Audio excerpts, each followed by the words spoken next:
Neler yazmışam, yenə bir əsər yazmışam.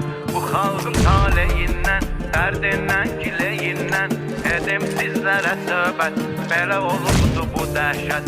88-ci il aranı qatdılar qəfil, köhnə ədavət ilə, Rusun siyasəti ilə.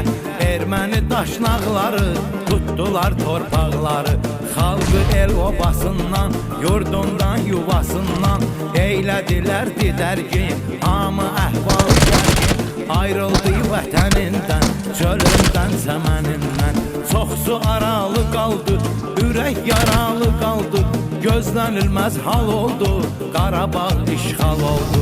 Gəldi 90 Армия Азербайджана в одиночку не способен воевать против армии самообороны. Это азербайджанцы. Отходим.